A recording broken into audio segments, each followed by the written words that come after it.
தீபம் அகர்பத்தி ஒரு தெய்வீக அனுபவம். குளு குளுன்னு காத்து வீசுது. உங்கள் சத்யாவில் குளு குளு ஏசி ஆஃபர்.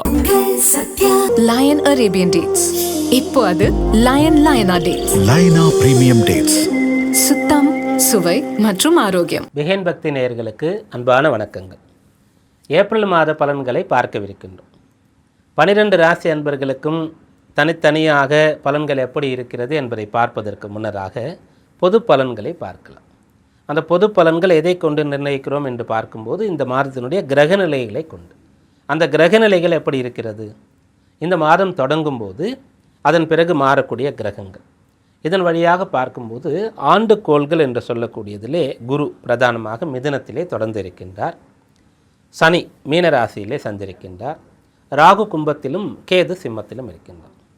மாத கிரகங்களிலே ஏப்ரல் மாதம் தொடங்கும் போது சூரியன் மீனத்தில் இருக்கின்றார். பிறகு ஏப்ரல் 14ஆம் தேதி சித்திரை 1 மேஷத்திற்கு சூரியன் வருவார். சந்திரன் தினகதியாக இருப்பதனால் அதற்கு அடுத்து வரக்கூடிய செவ்வாய் இந்த ஏப்ரல் தொடங்கும் போது கும்பராசியிலே ராகுவோடு புதனோடு கூடி நிற்கின்றார். 2வது நாளே மீனராசிக்கு சனியோடு இணைகின்றார். புதன் மாதம் தொடங்கும் போது கும்பத்தில் இருந்து ஏப்ரல் 10ஆம் தேதி போல மீனத்திற்கு வருகின்றார். சுக்கிரன் இந்த மாதம் தொடங்கும் போது மேஷராசியில் இருந்து ஏப்ரல் 20ஆம் தேதி அளவிலே 19ஆம் தேதி ரிஷபத்திற்கு வருகின்றார். இது இந்த மாதத்தினுடைய கிரகநிலை. இதிலிருந்து நமக்கு கிடைக்கக்கூடிய பலன்கள் என்ன என்று பார்க்கும்போது, முன்னதாக காலபுருஷ தத்துவத்தினுடைய 11ஆம் இடம் என்று சொல்லக்கூடிய லாப ஆதாய ஸ்தானத்திலே நிறைய கிரகங்கள் இருந்தது. அதற்கு முன்னே 10ஆம் இடத்திலே இருந்தது. அப்போது எல்லாம் நன்றாக போய்கொண்டு இருந்தது. இப்போது 12ஆம் இடம் என்று சொல்லக்கூடிய விரயஸ்தானத்திலே அதிக கிரகங்களுடைய சேர்க்கை ஏற்படுகிறது. அங்கு நிரந்தரமாக சனி இருக்கின்றார். பங்குனி மாதம் என்பதனால் சூரியன் இருக்கின்றார். செவ்வாய் அங்கு வருகின்றார். புதனும் வருகின்றார். அப்போது நிறைய கிரகங்கள் மறைவிடத்திலே சஞ்சரிக்கின்றது. அது ஜலராசியாக இருக்கின்றது. அப்படி இருக்கும்போது பிரளயம் என்று சொல்லக்கூடிய 11ஆம் இடத்திலே ராகுவுடைய தொடர்பு வருகிறது.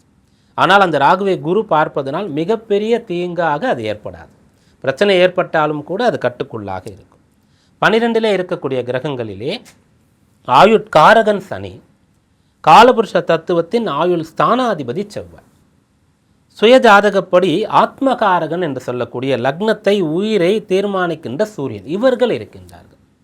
அதனால் அந்த ஆயுள் என்று சொல்லக்கூடிய ஒரு விஷயம், அதிலே யாருமே மிகவும் விபரீதமான விளையாட்டுகளை இந்த மாதத்திலே செய்யக்கூடாது. போர் பதற்றங்கள் மிகுந்து இருக்கக்கூடிய இடங்களிலே இந்த ஆயுள் இழப்பு என்று சொல்லக்கூடிய விஷயங்கள் ஏற்படுகிறது. அதனால் எல்லோருக்கும் வாழ்வாதாரம் என்று சொல்லக்கூடிய ஒரு நிலையிலே பிரச்சனை ஏற்படுகிறது. அது ஜலராசி என்று சொல்லும்போது ஜலராசி வழியாக ஏற்படுகின்றது. இதையெல்லாம் எதிர்கொள்ளக்கூடிய ஒரு நிலை இப்போது இருக்கிறது. எல்லாமே முடிவுக்கு வரும். ஒன்று, சூரியன் மேஷத்தில் உச்சம் பெறும்போது கொஞ்சம் சரியாகும். அடுத்து குரு மிதுனத்திலிருந்து கடகத்திற்கு உச்சபலம் பெற்று இந்த 12ஆம் இடத்தை பார்ப்பதனால் அடுத்து சரியாகும். இப்படி கொஞ்சம் கொஞ்சமாக சரியாக போகின்றது. இது பொதுவாக.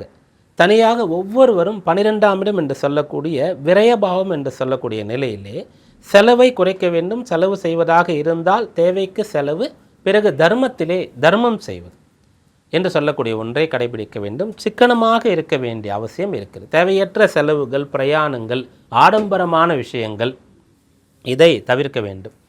மற்றபடி எதிர்காலத்திலே நாம் காக்கப்படுவோம். இப்போது இருக்கக்கூடிய நிலை கொஞ்சம் சாதகமற்று இருக்கின்றது. அதனால் இந்த காலத்திலே ஒவ்வொருவரும் அனுதினமும் சிவ வழிபாட்டை தங்களால் முடிந்த அளவிற்கு செய்ய வேண்டும். பஞ்சாட்சரம் உச்சரித்து கொண்டு இருக்கலாம். சிவாலயங்களுக்கு சென்று கொண்டு இருக்கலாம். பிரதோஷ பூஜைகளை செய்யலாம். நித்தியப்படி சிவபெருமானுக்கு அவர் அபிஷேக பிரியனாக இருப்பதனால் வீட்டிலே சிவலிங்கம் விக்கிரகம் இருந்தால் அபிஷேகமும், ஆலயத்திலே ஈஸ்வரனுக்கு அபிஷேகமும் மிகச்சிறப்பாக நடைபெற வேண்டும். அந்த ஈஸ்வரன் நம்மை காத்தருள்வார். அடுத்து 12 ராசி அன்பர்களுக்கும் இந்த ஏப்ரல் மாதம், அதாவது இந்த பங்குனி சித்திரை, பங்குனி மாதத்தினுடைய பிற்பகுதி பங்குனி 18லிருந்து சித்திரை 17 வரை எப்படி இருக்கப் போகிறது, சாதக பாதக விஷயங்கள், செய்ய வேண்டிய வழிபாடுகள், இவற்றை பார்ப்போம். துளாராசி அன்பர்களே, ஏப்ரல் மாதம் உங்களுடைய ராசியாதிபதியாக இருக்கக்கூடிய சுக்கிரன் ராசிக்கு 7ஆம் இடத்திலிருந்து ராசியை பார்க்குறார். இது ஒரு நல்ல பலன் உங்களுக்கு. அதனால் என்னென்னலாம் கிடைக்கும் அப்படின்னு சொன்னால், துளாராசியில் இருக்கக்கூடிய மனவயது வந்த பெண் பிள்ளையோ அல்லது ஆண்மகனோ திருமணத்திற்கான அம்சம் சாதகமாக இருக்கும்.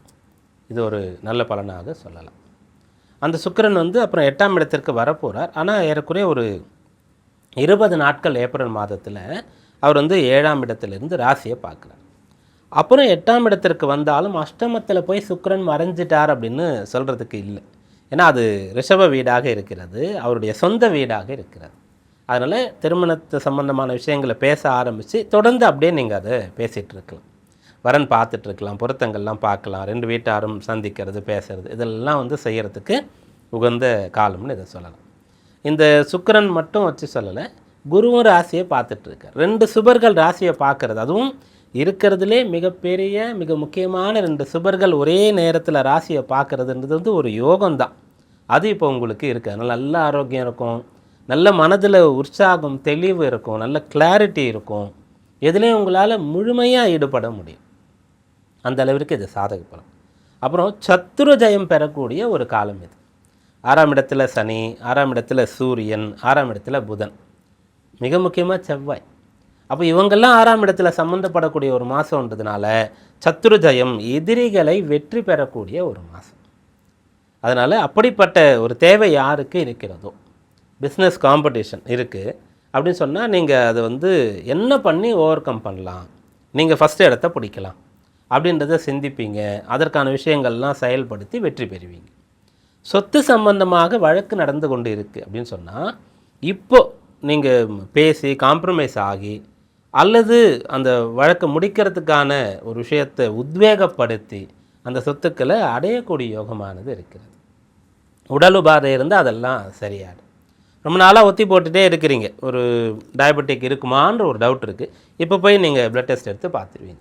கண் பரிசோதனைகள் செய்யணும்னு சொன்னால் இந்த மாதத்தில் போய் செய்து விடுவீர்கள். General body full body checkup பண்ணணும் அப்படின்னு சொல்லி இருக்கக்கூடியவர்கள் அதெல்லாம் பண்ணுவீங்க. எதனாலனா இதெல்லாம் செஞ்சு நமக்கு ஒன்றும் இல்லைன்ற ஒரு கிளாரிட்டி வந்துடும், இல்லை சின்ன சின்ன விஷயந்தான் முதல்ல பார்த்துட்டோம் சரி பண்ணிடலான்ற ஒரு விஷயம் உங்களுக்கு தெரிஞ்சிடும். இதெல்லாம் நீங்கள் இந்த மாதத்தில் செய்யலாம்.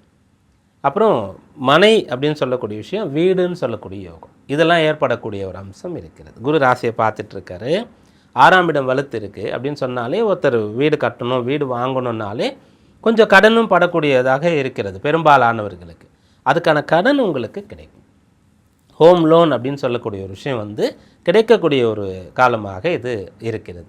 அதனால் வீடு வாங்கணும் அப்படின்னு சொல்கிறவங்க, வீடு கட்டணும்னு நினைக்கிறவங்க இந்த மாதத்தில் இந்த செயல்கள்லாம் தொடங்கலாம். பங்குனி மாதத்தில் இது செய்யலாமா அப்படின்னு கேட்டிங்கன்னா, பங்குனி மாதம் அப்படின்னு சொல்லும்போது நீங்கள் இதற்கான அந்த பேப்பர் ப்ராசஸ்லாம் பண்ணலாம். அதை ஒரு பூமி பூஜை போட்டு கிரக ஆரம்பம்னு சொல்கிறீங்களே, அதை வந்து சித்திரையில் நீங்கள் வச்சுக்கலாம்.